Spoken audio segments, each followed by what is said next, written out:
the best thing that happened for Joe Biden was Obama came out and said, we all have bad debate nights, and backed him. But James Carville was out yesterday saying an interesting point on that you can't look at what Bill Clinton or Barack Obama do and say. That's the role of a former president, is to lie low, be diplomatic, and not bash the previous president. Though, yeah, you could raise that question about where was that principle when they were talking about Trump. In any event, I get his point. It's a fellow Democrat. It's a sitting president. Their role is just to kind of not be the standard bearers for like, let's get rid of him. But there are reports, and he was saying it has to come from lawmakers, sitting lawmakers, Schumer, Pelosi, Hakeem Jeffries. And there are reports that those three, at least Pelosi and Jeffries, are behind the scenes raising concerns about Biden. And so I'm not convinced that the elected Democrats are going to stand behind him.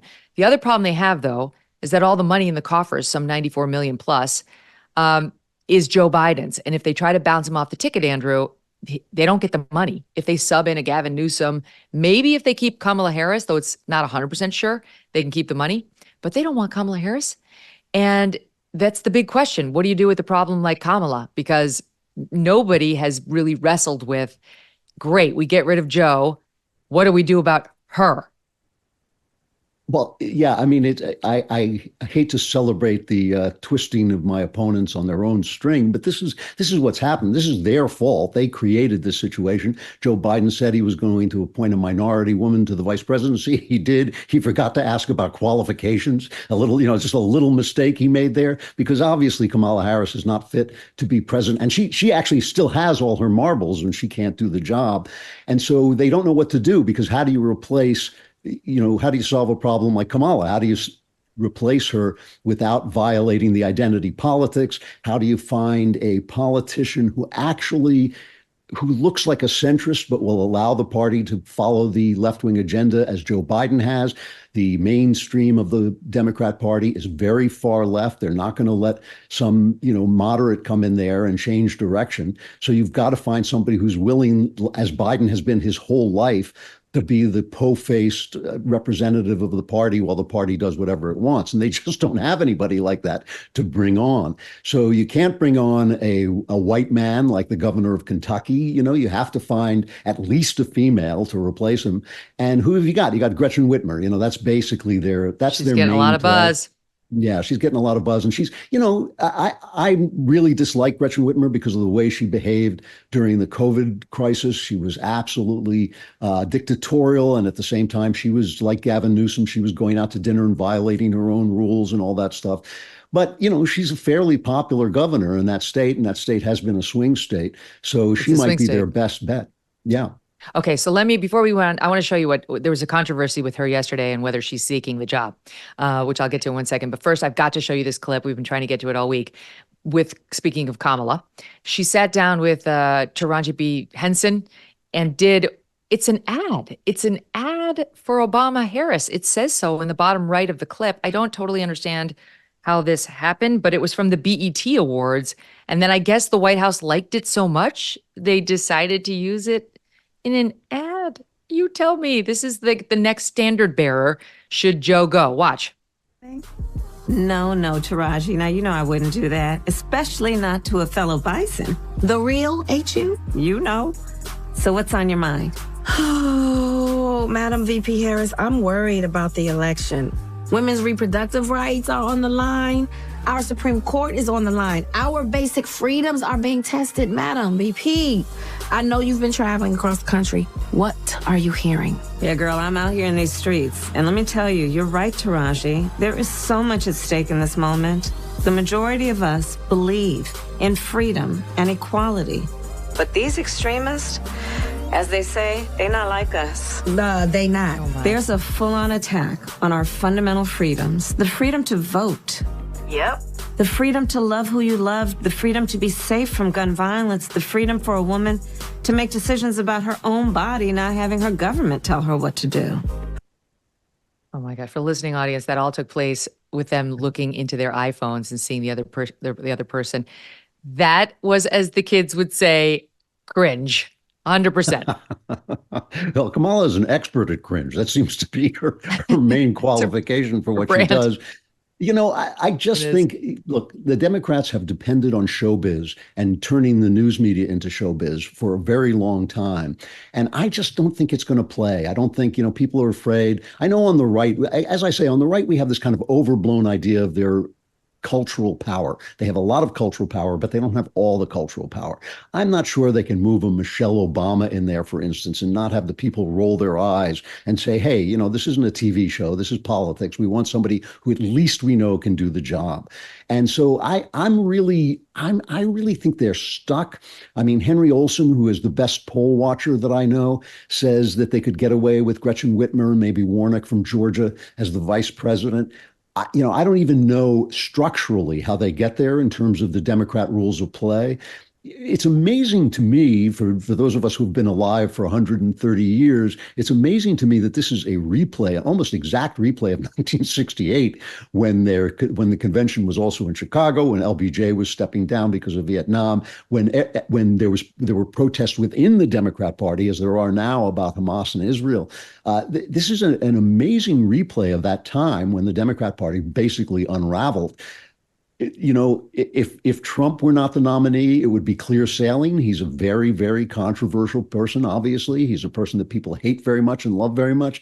And he is not the surefire candidate that would just nail this thing down. That's what makes it all a big question. What's interesting is 68 is the reason the Democrats are stuck in this position, because the Democrats used to have an open convention where you'd show up and you wouldn't know who was going to be the nominee. They'd show up and they'd sing and dance and try to convince the delegates that they were the best person for the job. And after things were so catastrophic, it's in 68, the Democrats changed it such that you would collect the delegates before the convention. They'd be pledged to you. And when you went in there, you'd have the vote, like the voters would decide. It wasn't going to be decided by, all the party elders, and it wasn't going to be decided on the day or at the actual convention, which is what people like the New York Times now want. This is what the more reasonable left that's saying we can't go forward with Joe.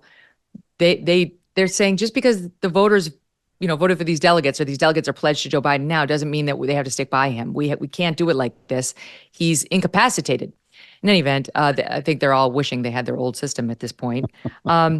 I want to talk about some of the people. It'd be so absurd if they get rid of Kamala Harris and Joe, and they decide to go with Gretchen Whitmer and Raphael Warnock. So they're like, we recreated a black woman.